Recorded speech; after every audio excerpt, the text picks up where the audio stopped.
Hi, everyone. Welcome to our webinar today. Thank you for joining us to learn more about gift catalogs and how they create valuable super donors. I'm excited to talk about super donors today. I've got 3 people here with me that are all super knowledgeable about super donors. Before I go ahead and introduce them, real quick little notice, we definitely want your questions today, your questions and comments. So if you have any of those, go ahead and look at your GoToWebinar panel and you'll see a questions box where you can drop in a question and I will ask it to our experts here. Today's webinar, is a little different than normal in that, we've got a couple slides to share with you guys, some great examples and visuals, but it's mostly discussion. So I'll be talking to our 3 people just to discuss more about strategies and tactics and best practices so that you guys all walk away knowing hopefully a lot more about gift catalog strategies. So we definitely want your questions today. So like I said, I've got 3 amazing people here with me. I've got Duke Smith, Senior Vice President at RKD Group, Gail Arcamone, hopefully I pronounced that correctly. Gail, I'm sorry I didn't verify that before.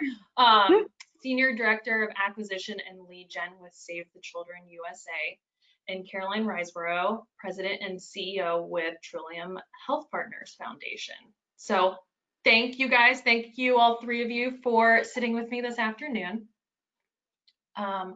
I will start off with you, Gail. Gail, I've got a couple visuals up here from Save the Children catalogs, but would love for you to just give us a little quick overview of your background and your history and I guess your love for gift catalogs. Sure, thank you, Suzanne. So yeah, I wanted to give you a little bit of a background on me and how I'm involved with the gift catalog at Save the Children. So I've been with Save for just over 23 years. That's right, I started when I was in kindergarten. And when Duke asked me to be a panelist for this webinar, I actually had to go back into the archives to see, when was it that we actually launched our gift catalog at Save. And that was in 2008. And what, sort of how it started is that, the one and only Duke Smith sort of, came to our offices in Connecticut and he presented a case study. And this case study had, a few really important takeaways that I think, is still relevant today. And I just really wanted to share that. One of them was, that every charity, has the potential to do a gift catalog, whatever the mission is. And I think at that time we were, we had a hard time thinking about, well, what is the products that we would, be selling in a catalog? But whatever your mission is, it can work in a catalog. And it was also another of the takeaways was how it could be a cross-functional, multi-channel, working across the agency, sort of with the same goal of promoting the brand in a positive light while doing good and raising revenue. And again, that still rings true today. And then the third is that it provides an opportunity for like the individual mass market giving with corporate. And that was, really unique for us at the time. And again, that still is pertains to today. And then the last thing at the time, that came out of the case study was, why wouldn't we want to do a gift catalog and take advantage of the busiest time of the year in charitable giving? But one of the things that we didn't know at that time, which is so relevant to this webinar, is that our gift catalog donors that we have on file are the best donors that we have. They are, Duke can keep me on track here, but I think that they have like over 20% of a higher lifetime value, and they renew at twice the rate. So, something we didn't know then, but certainly an important thing to know 12 years later. So I'm just excited to, be a part of this and hopefully share with you some of our successes and lessons learned over the next hour. Awesome. Thank you, Gail. Okay, Caroline, I've got a couple slides. One of them, this first one, is sort of some images from 3 different organizations that you've been with. And I've got a couple other slides if you want me to go through those also, but would love to hear from you about your background and history. Sure. Well, one image that isn't there is from World Vision Canada. So I've been fundraising for, I hate to say it, but almost 20 plus years now. And I'm based in Toronto, Canada, for those of you who have joined from the US. And have worked really at some of Canada's largest organizations doing gift catalogs. So World Vision does international development, similar to Save the Children. It was the largest charity in Canada, I think still is for, and has been for many years. But then as I moved to different organizations, we tried out gift catalogs to recruit donors, to upgrade donors. And more recently, I've done it in the healthcare and hospital space. So CAMH is the Center for Addiction and Mental Health. It's essentially a mental health hospital in Toronto. So we had a very successful program there. I moved to an organization called Plan International, also one of Canada's largest charities. It does international development, focused on girls. We have had extremely successful gift catalogs there, and it's been one of our main tools to recruit donors. And then more recently, I've had the pleasure of working with Duke and the RKD team to launch a new catalog that is literally dropping in market right now for Trillium Health Partners, where I'm CEO of the foundation. It is one of the largest hospitals in the country, and we're going to try our hand at a gift catalog this year. So have had lots of experience on everything from how catalogs can help recruit donors, upgrade donors, build brands, do comprehensive campaigns. So it's just a pleasure to be with everyone. And I'm sorry, like many of you, I'm working at home in my dining room, and I notice the sun is coming in, and I have this kind of glow. So if you see me moving things around, I'm trying to avoid the sun here. It does look nice and sunny there. We were talking earlier about all the nice weather that you guys are having up there. So you brought up a good point that I'd love to just sort of kick off with, because I think a lot of our attendees come from organizations where they're not doing gift catalogs, but they're on here because they're curious and they want to learn more about this. And so would love to just sort of hear about your experience and maybe some tips you would share with someone who's trying to launch at a organization that is not already doing gift catalogs. Who would you like to start? Caroline, I'll start with you since you were just speaking. Well, let me say this, whether it's been at CAMH or now at Trillium, and even at World Vision, quite honestly, I've seen what it takes to kind of launch catalogs. And I can talk now about really kind of 4 organizations that I've done these at, and what it kind of takes to get off the ground. I think first and foremost, you've got to get buy-in to try something out. And whether your organization is, keen to do innovation or maybe even not so keen, I think you've got to make the case for it. And I think it's easier, quite honestly, now to make the case because we're working in the days of COVID. We can't get together in person. We can't do events and walkathons and all those things that we would normally do to raise money. So we've got to look for what I'm now calling COVID-friendly fundraisers, and catalog would fall within that because you put it in the mail, you have digital and other pieces, but it allows you to do essentially socially distanced fundraising. So I think first you've got to really sell it. The next thing is it's important to ensure that you have the right partner to do this with.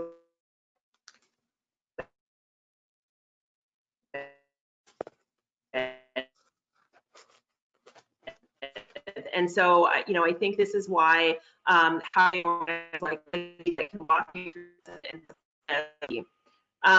The other thing I would say too is that you've really got to kind of get in a row and do some of the planning. Like, what are your offers? What is your brand position? You know, what is it that you want to achieve through this? Is it acquisition? Is it cultivating and upgrading other donors?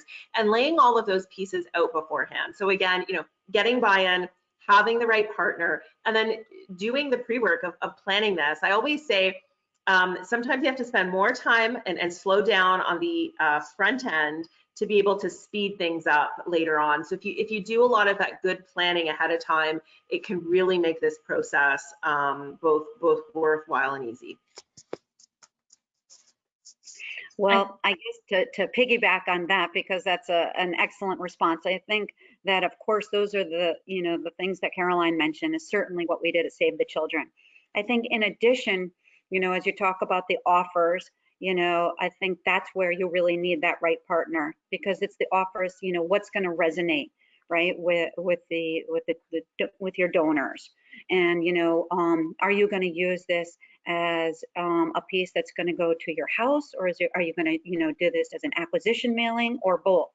I know at the time when we started, I think there was some concern that this, you know, that it would kind of cannibalize some of our year-end activities. And it was actually quite the opposite of what happened. And it only provided supplemental revenue, having this, you know, the gift catalog on top of what we were already doing for our fundraising appeals, you know, in the last quarter of the year. And then, you know, we sort of launched with holiday, but then throughout, you know, the years, we have found additional moments to promote the gift catalog. Whether it was, you know, in the spring and, you know, having an evergreen or around Valentine's Day or Mother's Day. So, you know, I think those are some other considerations to think about, you know, besides just around the holiday time. I just wanted to also say, Gail, that, I mean, you're absolutely right. It really starts with offer. Like, what is it exactly? What are the products? Like any other catalog or any other store that you walk into, right? You are, you know, you want to make sure that your product offering is what your customers are, you know, wanting. And of course, we think of that in terms of donors. And so taking the time to develop strong offers, and sometimes the offers are right in front of you, and sometimes the offers are not, and you have to dig a little bit and you have to think about it. And so I think Caroline, when it came to the Trillium catalog, there was a lot of time that we spent on you know, looking at various offers. I know that you all internally there were reviewing those as we were making recommendations back and forth. And I think what I've found is that over time that those tangible offers, those tangible things that you know, donors are looking, the difference that they're looking to make, whether it's at a mental health hospital or in a foreign field somewhere, those tangible offers are really important. And to probably take at least a few months to kind of think through that. And there are some times, and there are some catalogs where the number one product is to give where needed most. And we've seen that shift over the last 20 years or so. Sometimes it's very specific. You know, I can tell you, you know, Gail and I have had the experience that in the early days of Save the Children, it was, you know, giving a goat, right? So we all think of gift catalogs as you know, giving animals and goats to children and families in need.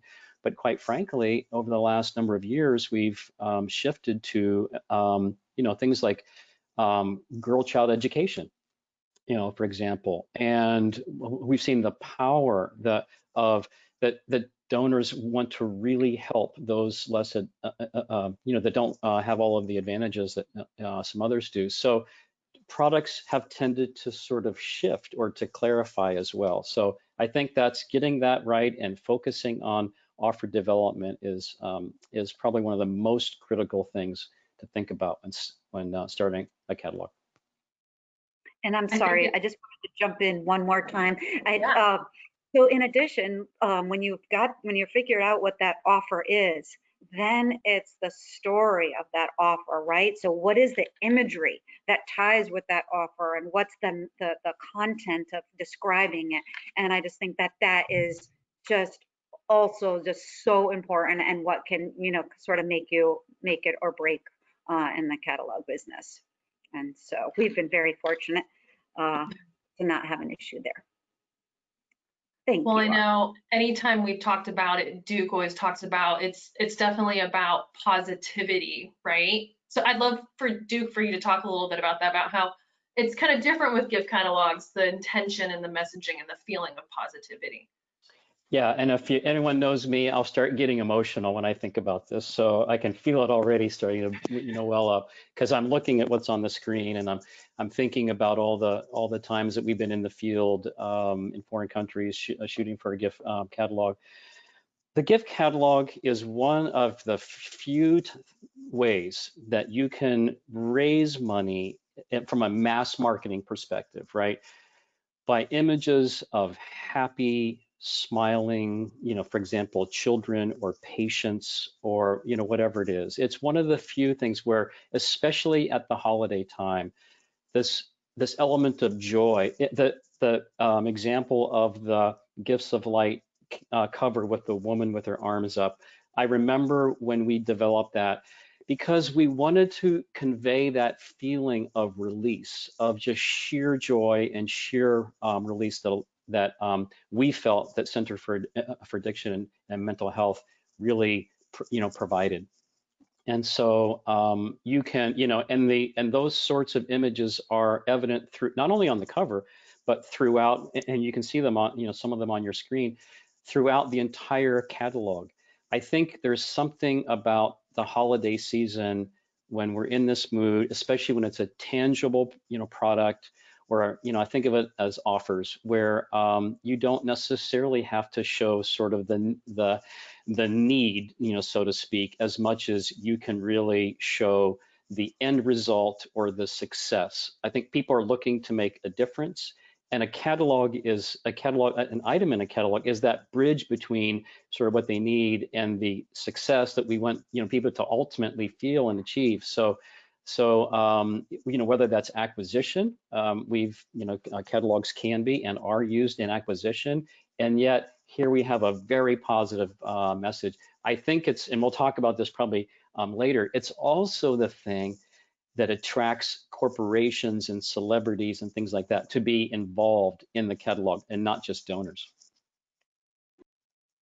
I would just echo that too. I think, so many of our brands and our causes, it's all about the need. And it's very rare that you can take an opportunity and really profile, as Duke said, kind of the hope and the payoff. But I think what's so unique about catalogs is that they're all about kind of the hope and the payoff at this critical time of year around Christmas and the holidays. And I think it's important because, donors have indicated, they don't always want to see need. They want to see kind of the joy, the payoff. That's why donors give. And so I think, every organization should have a catalog in its mix exactly for that reason, to be able to kind of balance out the need with the ability just to, I think, show the sheer joy of being able to give. And so it's an important way, and we'll probably get more into this, to even position your brand down the road. I love that you said, Caroline, that every organization, because we've had a couple questions already, and we usually do for any of our gift catalog stuff where people will say, well, what about this vertical, or what about that vertical? Does it work in this one? And I like that you said all, because I think it can work in any. It's just about being strategic and coming up with the right offer, the right gifts.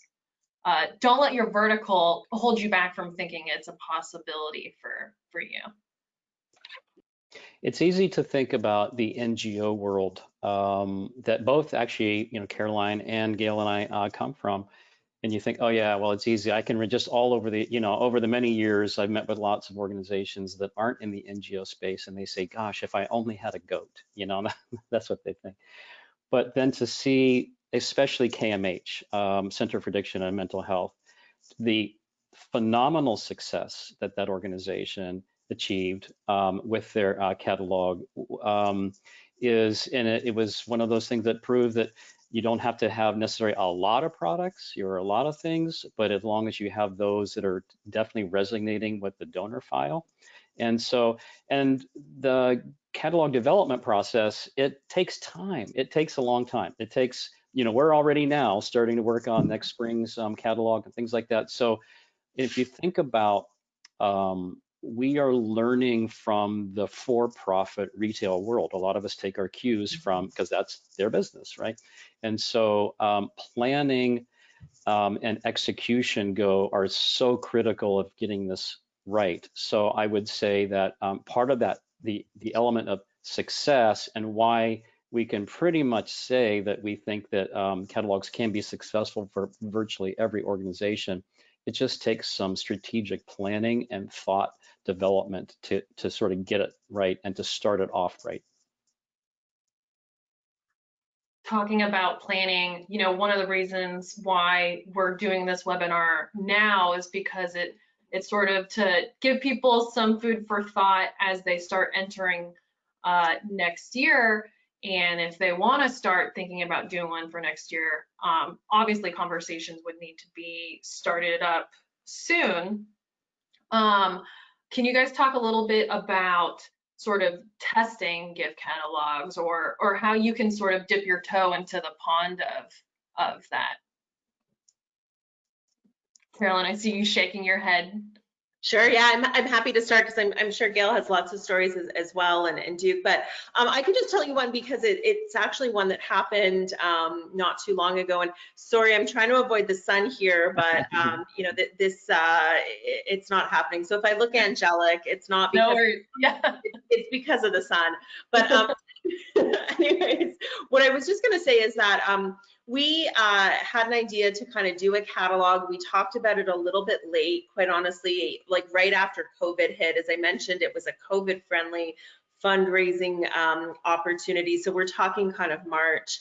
And shout out if I have any team members joining, because this is really them. But what they did was test out like the digital versions through email for Mother's Day, Father's Day, end of school, and we saw some really good response. And you have to kind of take into account the fact is that, like, just like in retail, by all means, that the big kind of selling and revenue comes in at the holiday season around Christmas, Hanukkah, etc.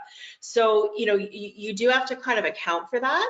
But we kind of put our toe in the water, tested it out, and we saw some really positive results on Mother's Day and Father's Day. And so we knew this was going to be something that we wanted to do. But I really suggest to folks, if you're not sure, it doesn't take a lot to put some offers out, do an email, try it out with your donor base, and then you've got to kind of recalibrate the results and say, okay, if we were to take these now and kind of extrapolate them and do a print catalog and extrapolate them into like the big giving season, which we all know is at the end of the year, what would that look like for my organization? And again, for a very, very small investment, you can dip your toe in and see if this is something that'll work or not.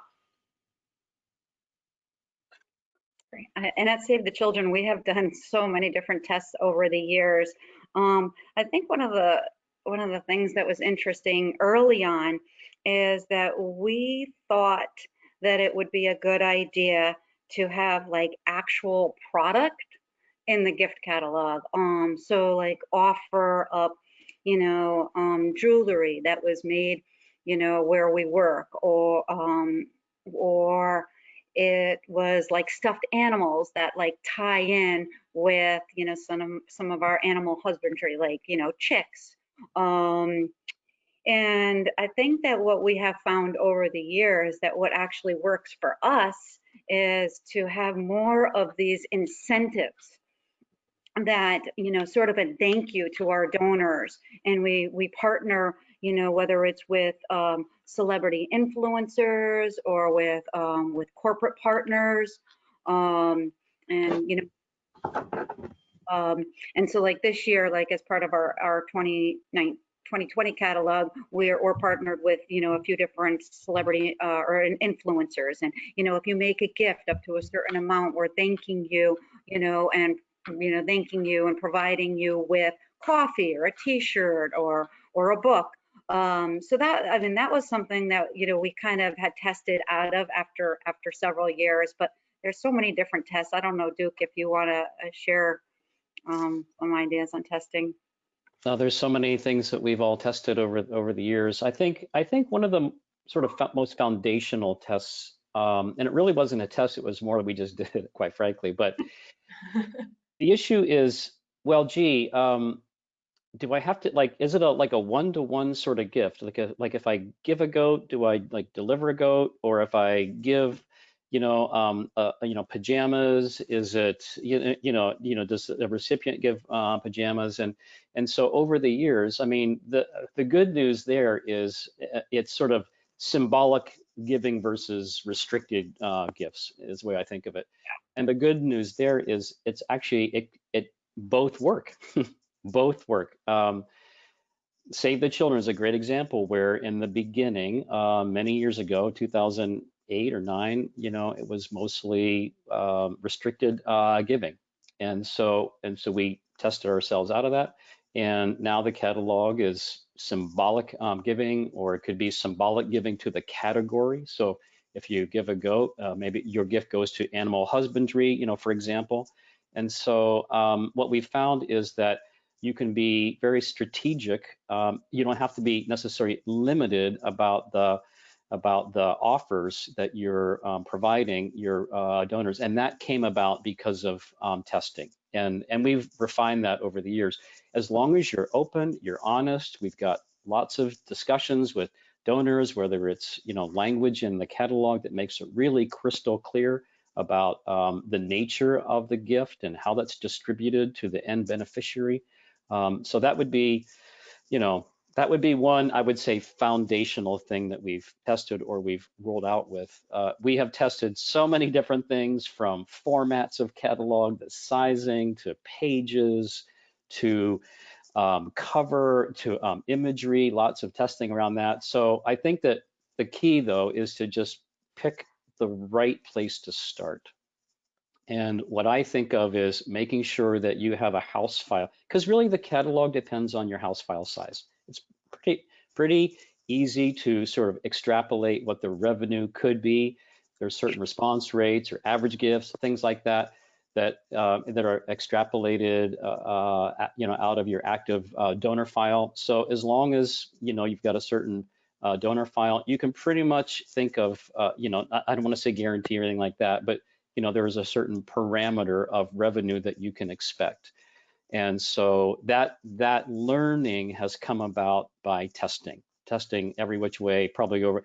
And I think, Caroline, I think we've been involved together in some way, like for about 20 years, I think. And catalogs have been always a long part of our journey. And for Gail, it's like 15 years. And so there's been so much testing that we would love to share if people have questions about it. But testing is always, even 20 years later, or 15 years later, we are doing a significant amount of testing, even to this day.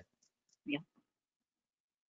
And I think that's the benefit of working with an agency partner, is that you can obviously go alone and do this, and I think for some that's the right thing to do. The great thing about working with agency partners who have been doing catalogs for their clients is they'll often come to the table with different learnings. So they have the knowledge of all the different tests, and it's true. It's just like a direct mail piece or any type of direct marketing, digital too, where you kind of test and refine.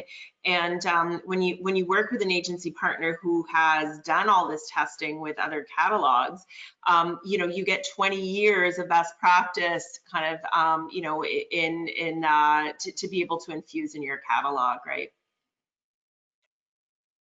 It's really just direct response best practice. You keep testing, you keep trying things out and trying to improve year after year. I'm getting lots of questions, of course, which is not surprising at all, about sort of use of digital versus mail and all that sort of stuff.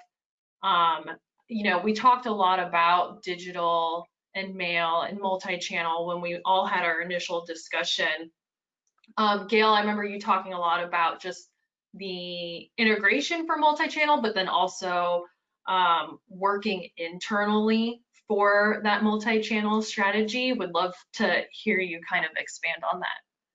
Sure. So, currently we have 2 like mailing times a year, our holiday and our spring. And so each of those are integrated with our online gift catalog through emails. We are integrated with telemarketing calls from both an acquisition and a renewal side. We integrated actually with some PSAs on the radio. Through inserts, through in our acknowledgement stream, and in our statements that go out to monthly donors. Oh gosh, so we're integrated through social, where we send out a text message with a video showing impact, or reminding them to go online, or to go online. I think with us from a digital perspective, we have more moments that we can promote the gift catalog.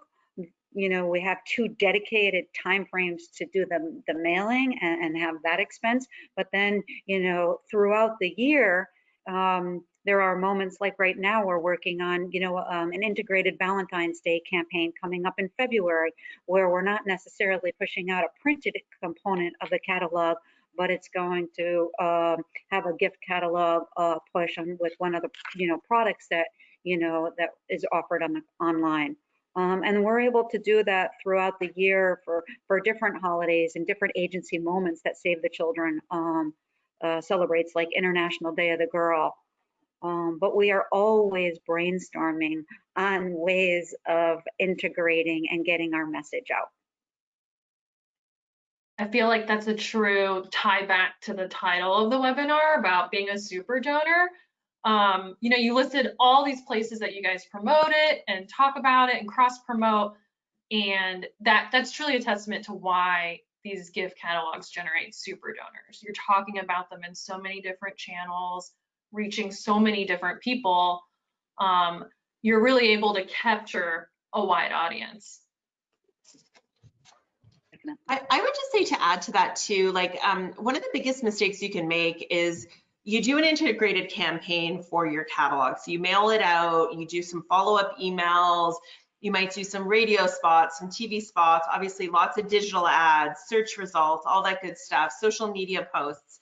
And then you sit down and you kind of look at everything that you've raised, and then you say to yourself, well, hey, our digital did so much better. That's where most of our money came in. I don't think we should do our print catalog anymore. This would be one of the biggest mistakes you can make, because we can't underestimate the cross-pollination impact that happens. People need to feel and touch the tactile catalog, but then they prefer to go online to actually purchase their gift. So I think, I love everything that Gail said about this kind of really integrated approach, but it's really important not then to go away and start to break these down and think that they're not interdependent, because they really, really are. So, I just caution anyone who's doing their catalog as they put in more components to drive that integrated campaign and then the integrated response, not to make the mistake of thinking that the channels are independent. And I think, we have to be careful, I think, as direct marketers, to not, I guess kind of, look at these pieces independently, because response is truly interdependent. I think that's proven itself out over the years, and it really, this statement really hasn't changed in all these years. When you do a printed catalog only, you lose out on like half of the available revenue. When you do an online catalog only, that's the same thing. The revenue kind of comes in, give or take, right? 50-50. It could be 60-40. Depends, but it's usually in that ballpark, and it really hasn't really changed over the last number of years. So we see it as an integrated approach, that when you sort of take one lever, you pull one one level, lever, it raises the revenue, but if you pull both of them, it doubles the revenue. So you have to really think of it as a true integrated campaign if you want to maximize the total available revenue that you're sort of leaving on the table if you don't do a catalog. I love that. I think. Go ahead. I was going to say it's funny because it goes the opposite way. Like I've received for 2 straight years now the Amazon catalog, printed catalog, 92-page printed catalog, right? And it just was. I remember last year when I got it was a total blow away because I was like, wow, if anybody would not do a catalog, it would be Amazon, right? And so we started really thinking about that. Like, why does this online retailer, the giant in the industry, send out a printed catalog? And so there is a feeling of, I think, Caroline, you said it, it's like you sort of hold it in your hands, you take time with it, you dream about, wearing whatever product that, you get in a catalog from Land's End or something like that, or, receiving that. I know that families look through catalogs and they make it a moment for their own family. It's different than just an online only version. So it's something to really sort of embrace as a family or as yourself. And so donors are just us, right? They're just all, they're just more of us. And so that's why I think that tactile, it's not just something online, but you can sit there and I'll show you, sort of one of the gift catalog. This is Gail's Gifts of Life that I happen to have in front of me. You can sit there and you can just look at this child. You can see the joy on her face, her environment, and you can kind of, imagine yourself in that space, right? And so, and it's something that print does. So we want to. The overarching strategy is to do both. It's to have a digital component which is strong and robust and integrated along with any sort of an offline and video experience. So relevant for 2020 and 2021, where I imagine these in-person fundraising touches won't happen as much. The events aren't as doable as they were before, and just like you would move to a virtual event, the gift catalog has that in-person experience that's really unique and special. I'd love to talk about maybe some of the back to the super donor aspect, where we talk about maybe some of like the results that you guys have seen and how it's not just acquisition that it's great for, but it's also a cultivation tool. And I think that communicates back to why we use the word super donor. Gail, do you want to kick us off? Sure. Yeah, I think when I spoke earlier, I had mentioned that, our gift catalog recipient, our gift catalog donors are 20% more responsive, or 20% a higher lifetime value than our donors that we acquire in other non-gift catalog channels. And I think, that's something that, we have learned over the last few years, and have after doing actually an audit with RKD. But I think as it pertains to an opportunity to engage and re-engage, with the catalog, you have the opportunity to show impact of a donation being made, and you can do it. And we're doing it in with videos, and so we can go back and re-engage with our gift catalog donors to say, because of you, this is what we were able to do. And we have found that re-engaging with gift catalog donors throughout the stream has had a positive impact on the results when we do, send out the following, our next catalog. I don't know if you have anything else, Duke, that you wanted to add about re-engagement. Well, we did it's interesting. We did we did the study together. We looked at the donor file, looked at the Save the Children donor file. We went back all these years. We looked at, it was a very, RKD did a very, very comprehensive look at who are these donors? How valuable are they? Are they worth it? Are they not worth it? And we're just trying to answer some very, basic questions. And to our surprise, and it's not like, it's not like I was sort of, leading this, this discussion internally and shaping the numbers. It's just the way it's shaped out was that your donors, that those that are gift catalog responsive, those donors that had given a gift to the catalog, when you looked at their overall giving was substantially higher, 21%, their renewal rates were, double. And so the question is like, well, what kind of donors were they? Well, we looked at it, we said, well, let's pull that apart. And let's look at donors that would normally give to direct mail or donors that would normally give digitally.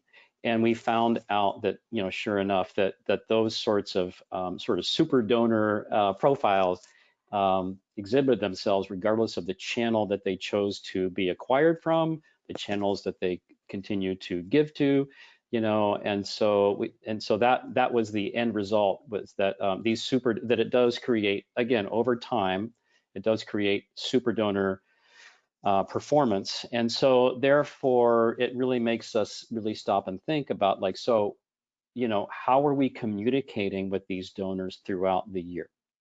Because when you're just doing like one catalog a year, let's say it's holiday or something, you want to make sure that you're priming, that you're communicating to them, you're communicating back to them about the value of their gift. And so it's also, and I tend to think of it, it very well could be that, we can talk about the purpose of a catalog is very different sometimes than just a simple donation. We can talk about that in a sec, but we are providing the donor value. We are providing a donor value so that when they think of your organization throughout the year, I believe that they remember that sort of value that you and as an organization have provided them.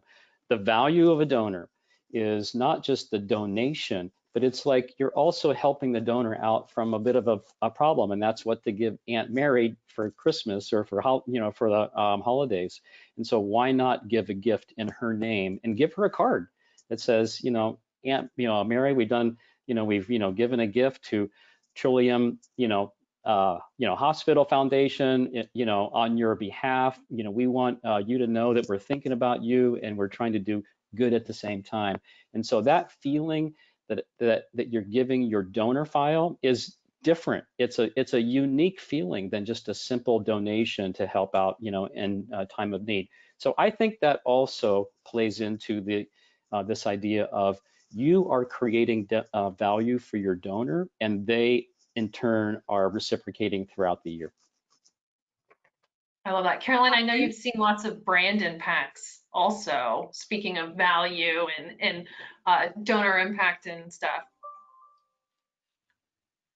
Yeah, I would just concur with everything that Gail and Duke said. What I've seen consistently, and this is for organizations now, although Trillium is yet to get the data in, but consistently across World Vision, CAM8, Plan, we saw that catalog donors usually would come in at a much higher gift amount when they were first acquired, and they would continue to give at a higher gift amount, and then their long-term donor value was some of the highest.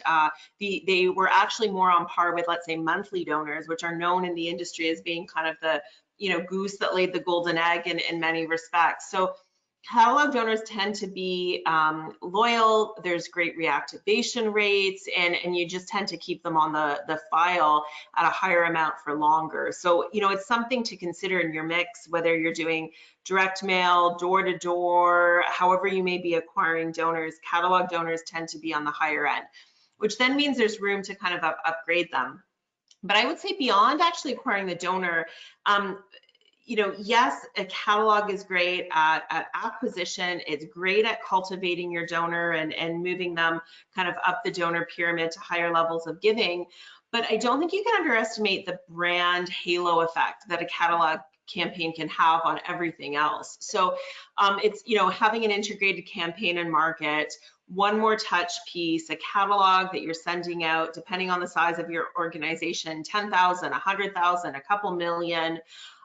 There's that brand support that it gives to your organization. And I find with catalogs, they tend to linger a lot more. People are reticent to kind of, you know, throw them out where they're you know, not that slow to sometimes throw out a direct mail piece if they don't like it, but catalogs tend to hang around. And then, as Duke and Gail mentioned earlier, you have that really kind of warm glow, positive impact of the catalog. So I think, you know, sometimes charities these days are looking at making independent brand spends. And I see so much conversation about this, and it drives me a little nutty, because people think, well, there's fundraising and then there's brand. And, you know, we've got to figure out which one are we going to invest in. And I would say, actually, like, why don't you do something that can actually do both for you? And so, you know, this would be a catalog, because you're out there building your brand, but at the same time, you're raising money. And so, again, when I said, you know, every organization should be doing a catalog, this is just one more reason why. That's important. I love that. I think. Oh, go ahead, Duke. I'll just say that's really critical. It absolutely builds the brand, because, you know, we take a lot of time to think through about the catalog and the feeling that we want that catalog to represent or to come across to a donor, right? So, and it's for every single page. It's from the messaging to the imagery, to the price points, to how we're portraying the end beneficiary. We talked about happy, smiley people, you know, and that, you know, feeling good. And so, and the brand really comes through the catalog, and the catalog comes through the brand. That's how I think of it. It does both in a very unique way.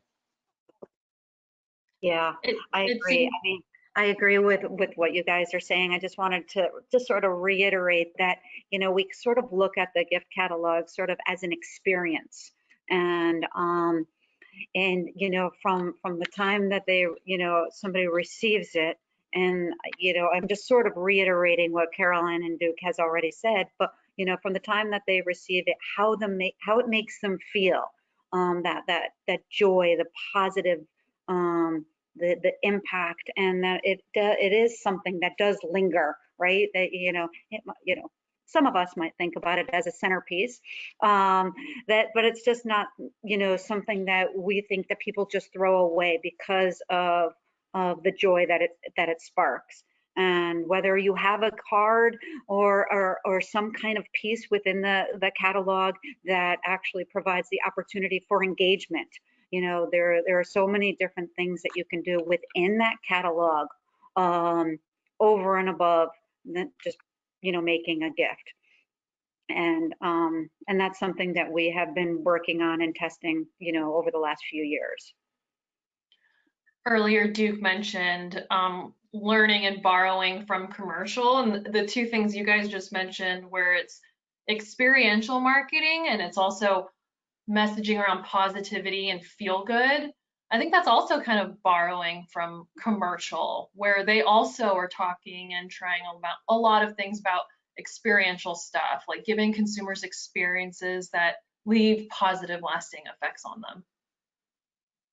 We take a look at, we do an exhaustive look at the industry before we start, or as we're doing our catalog development, and we look at catalogs from all shapes and sizes, you know, different verticals. I mean, all, you know, for-profit and nonprofit, and we look at, you know, to see, like, what is that feeling that we're getting when we see, and do we want to, you know, portray that same sort of feeling? So I think of last year, for example, we saw catalogs where I was just like, oh, it just made us feel so good.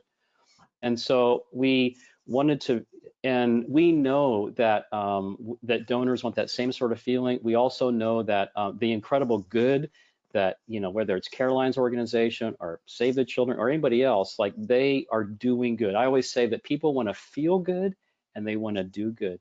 And so we take time to think through, like, what is that feeling? And how can we learn from the for-profit world, in terms of, for example, large photographs. This is one example I can think of. Large photographs tend to tell the story, maybe sometimes better than a smaller one. So we're looking at like these powerful, impactful photos, like the one here of the little girl and the goat, right? As an example, is that we know that like in the for-profit world, they are showcasing their products. Usually it's with some of the better catalogs, these large, beautiful imagery. And the one thing I know about Plan, I know that about Trillium, I know that about Save the Children, is that imagery is really, really key to convey that sort of feeling that we need, we want to convey as a brand. So that's why we take a lot of time, with the product, not just offer selection, but imagery selection. Mm-hmm. If you think about it, like it's a bit intuitive to what you say, like no magazine goes out there and puts an ugly cover. Like they're always looking for the most beautiful, best covers to sell their magazines. And whether it's, a fancy car or a fancy model or a celebrity, it's the same thing with catalogs, having that really beautiful photography, whether it's photography you do yourself, you can even buy stock photography. I know this year, to be transparent, we had to use some stock photography for Trillium because we can't get into the hospital to do those photo shoots because of COVID. But again, using that beautiful photography with the offer is so important, and putting people at the center, because at the end of the day, people are buying items, but they're buying it because of the impact it's going to have on people. I love that. To sort of tie things up for our conversation today, I'd love for each of you guys to share a gotcha or watch out. And if someone was going to get started on just considering this strategy for the organization, where should they start? Carolyn, I'll ask you to go first.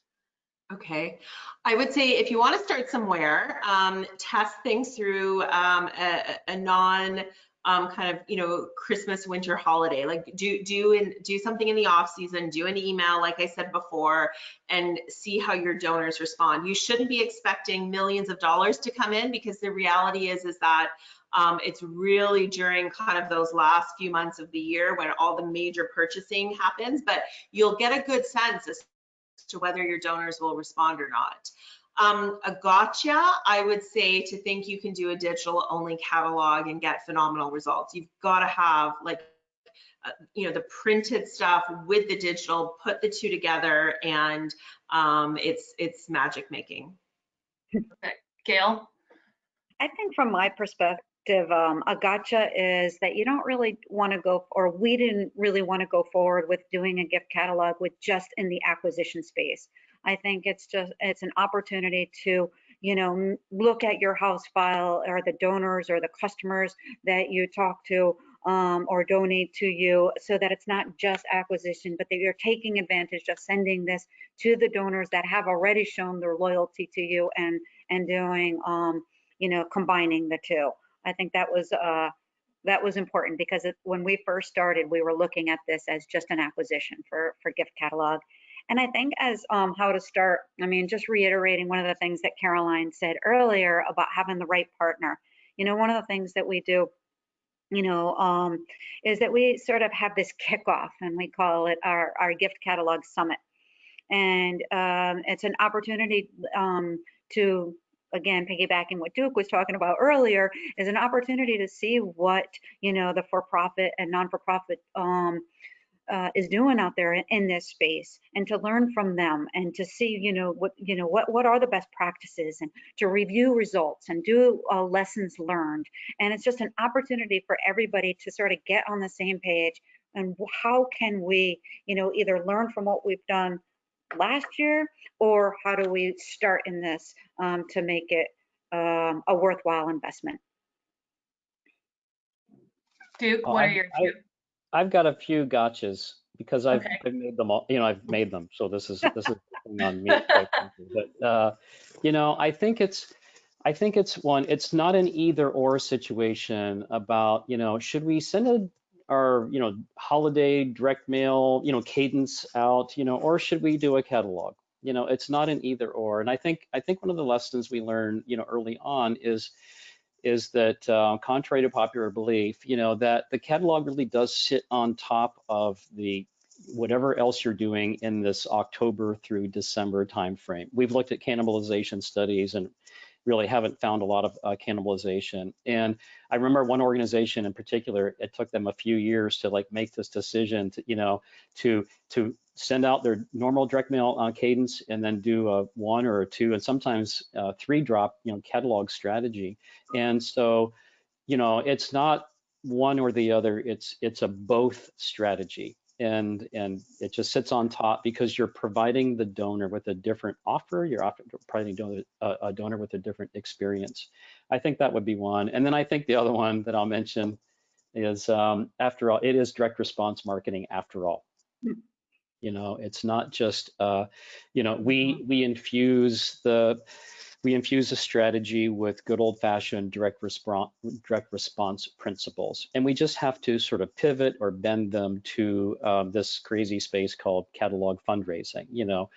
So don't think that it's that all the direct response principles get thrown out. Quite the contrary.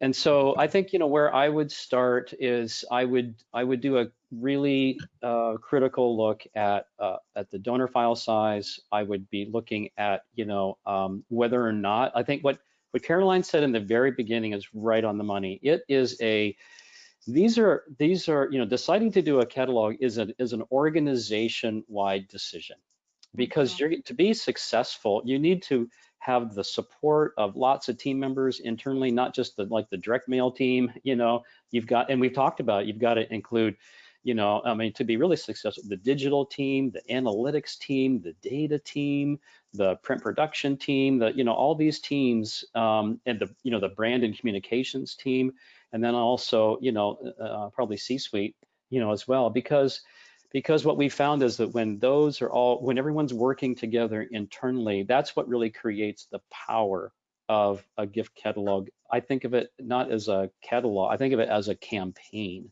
And so I would say that's where I would start is looking not just the donor file size, does it make sense? Obviously offers and products, but also can you build consensus internally to really start to kind of tip your toe in the water. I love that. I think that's a great place to start is building that consensus and bringing together all the different teams you need, and really speaks to why super donors come out of this, because it truly is bringing all your channels, all your teams, all your strategies and tactics together for one amazing campaign.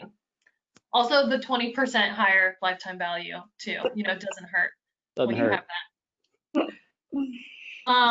Well, thank you guys, Gail, Duke, and Caroline. Thank you all so much for joining us for our webinar today. Thank you to our attendees for listening in. I hope you guys had some great takeaways from this discussion. If you have some more questions sort of about the basics in terms of design and strategies, we've got answers to some of those questions. And in Duke's webinar from the summer, you don't need a goat for symbolic giving to be successful. So you can check that out. You can also find a recording of this webinar on rkdgroup.com/webinars. We'll have that up shortly after we finish up here today. So thank you, everyone, and have a great rest of your afternoon. Thank you so much. Thank you. Thank you very much. Really Bye. appreciate it. Thanks, guys. Okay.